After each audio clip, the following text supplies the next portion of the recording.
Assalamualaikum warahmatullahi wabarakatuh. Nama saya Laila Akmalia, mahasiswa program studi komunikasi dan penyiaran Islam semester 4 Institut Kyai Haji Abdul Halim Mojokerto. Untuk memenuhi tugas UTS mata kuliah komunikasi massa, di sini saya akan mereview salah satu buku karya penulis terkenal. Beliau juga merupakan dosen pengampu mata kuliah komunikasi massa, yaitu bukunya yang berjudul Spektrum Komunikasi Massa. Sebelumnya, saya akan membacakan biografi beliau terlebih dahulu. Nama Puji Laksono Esos MSI, lahir di Bojonegoro, Jawa Timur 27 Oktober 1986, menyelesaikan studi S1 Sosiologi di Fakultas Ilmu Sosial dan Hukum Universitas Negeri Surabaya pada tahun 2011 dan studi S2 Sosiologi di Fakultas Ilmu Sosial dan Ilmu Politik Universitas 11 Maret Surakarta pada tahun 2014. Nah, saat ini beliau aktif sebagai dosen di Prodi Komunikasi dan Penyiaran Islam Fakultas Dakwah Usuluddin Institut Kyai Haji Abdul Halim Mojokerto dan aktif di Madrasah Bertaraf Internasional Amanatul Ummah Mojokerto. Selain itu juga aktif sebagai Wakil Ketua Ikamsos Yunesa Surabaya. Sebelumnya pernah mengajar di Universitas Terbuka Surabaya pada tahun 2014.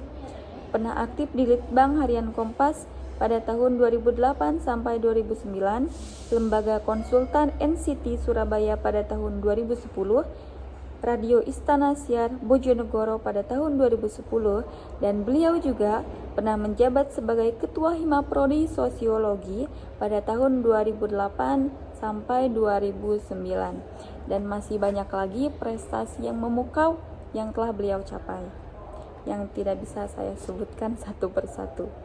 Dalam rangka memahami proses komunikasi massa, buku Spektrum Komunikasi Massa ini hadir sebagai salah satu ikhtiar penyebaran ilmu pengetahuan untuk kontribusi dalam pengembangan peradaban manusia ke arah progresif. Mungkin kata spektrum lebih sering terdengar untuk menjelaskan warna pelangi, rangkaian beraneka warna seperti merah, kuning, hijau yang menampakkan diri dalam satu lintasan warna yang begitu indah.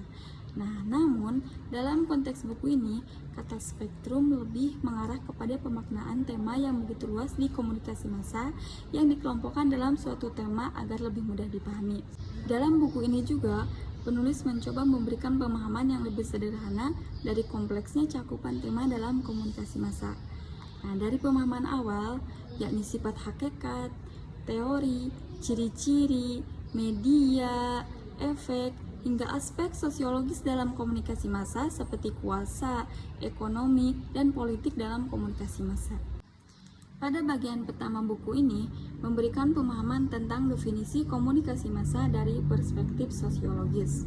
Selanjutnya pada bab kedua dalam buku ini disajikan jenis-jenis media dalam komunikasi massa serta perbandingan aspek-aspek keunggulan dan kelemahan. Nah, pada bab keempat buku ini disajikan jenis-jenis varian teori dalam komunikasi massa. Pada bab kelima membahas tentang pengaruh yang diterima oleh khalayak setelah menangkap pesan yang disebarkan oleh media massa.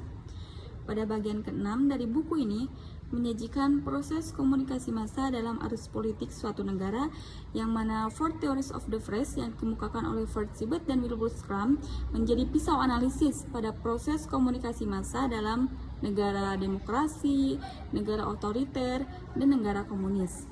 Jadi intinya buku ini sangatlah recommended untuk kalian miliki, kalian baca, kemudian kalian pahami.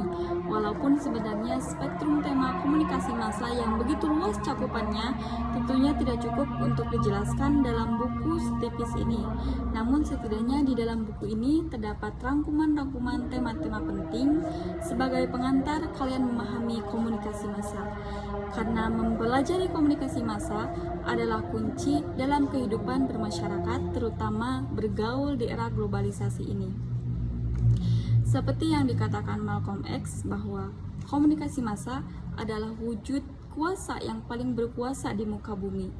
Mereka bisa membuat orang yang tidak bersalah menjadi bersalah dan orang yang bersalah menjadi tidak bersalah. Itulah kekuatan mereka, karena mereka bisa mengendalikan pikiran orang banyak. Sekian review dari saya, mohon maaf atas segala kesalahan dan terima kasih perhatiannya. Wassalamualaikum warahmatullahi wabarakatuh.